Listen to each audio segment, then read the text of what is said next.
তো নমস্কাৰ বন্ধুসকল, মোৰ ইউটিউব চেনেলে আপোনালোকক পুনৰবাৰ স্বাগতম জনাইছোঁ অন্য এটা নতুন ভিডিঅ'লৈ।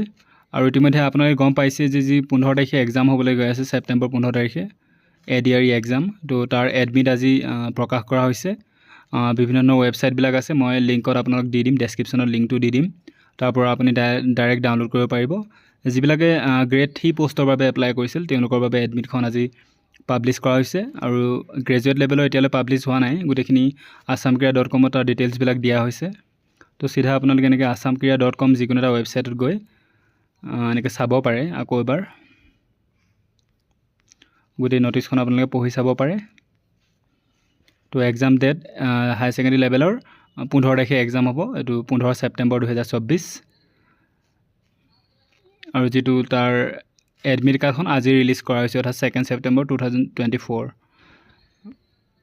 ঠিক আছে, গতিকে যিবিলাকে assamkriya.com যায় তেওঁলোকে চিধা এনেকৈ assamkriya.com গৈ চবতকৈ তলত আহিব, তাত এডমিট কাৰ্ডৰ এনেকৈ লিংক এটা দিয়া হৈছে, বা মই ডেছক্ৰিপশ্যনত ডাইৰেক্ট লিংকটো দি দিম, আপুনি তাৰ পৰা গৈও চাব পাৰিব। ঠিক আছে, তো ক্লাছ 3 এডমিট কাৰ্ড এনেকৈ লিখা আছে, 3টা লিংক দিয়া হৈছে, আপুনি যিকোনো এটাত ক্লিক কৰি নিজৰ এডমিটখন ডাউনলোড কৰিব পাৰিব।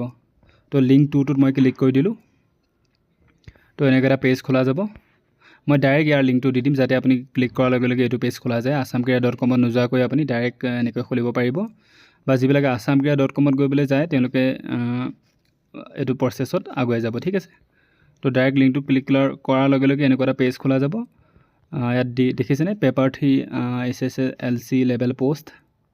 তো তাত আপোনালোকে ধুনীয়াকৈ ইয়াত নিজৰ এপ্লিকেশ্যন নম্বৰটো আৰু ইয়াত পাছৱৰ্ডটো এনেকৈ টাইপ কৰি দিব। ইয়াত এই দুটা টাইপ কৰাৰ পিছতে লগ ইন অপশ্যনটো দেখিছে, লগ ইনত ক্লিক কৰিব। তো লগ ইনত ক্লিক কৰাৰ লগে লগে আপোনাৰ গোটেই এডমিট কাৰ্ডখন ধুনীয়াকৈ দেখাই দিব, ক'ত আপোনাৰ এক্সাম কেতিয়া হ'ব, কেইটা বজাৰ পৰা হ'ব, তাৰ কিমান ৰুলছবিলাক কেনেকুৱা, কি লৈ যাব লাগিব, গোটেই ডিটেইলছখিনি তাত ৰোল নম্বৰটো দিয়া হ'ব আপোনাৰ, আৰু এক্সাম চেণ্টাৰ ক'ত পৰিছে আপোনাৰ সেইটোও দিয়া হ'ব। তো তেনেকৈ আপোনালোকে ডাউনলোড কৰিব পাৰিব। আৰু এক্সামৰ বাবে বহু শুভকামনা থাকিল মোৰ ফালৰ পৰা, বেষ্ট অফ লাক। আৰু কিবা যদি অসুবিধা পায় মোক কমেণ্টত আপোনালোকে সুধিব পাৰে। তো থেংক ইউ ভেৰি মাছ।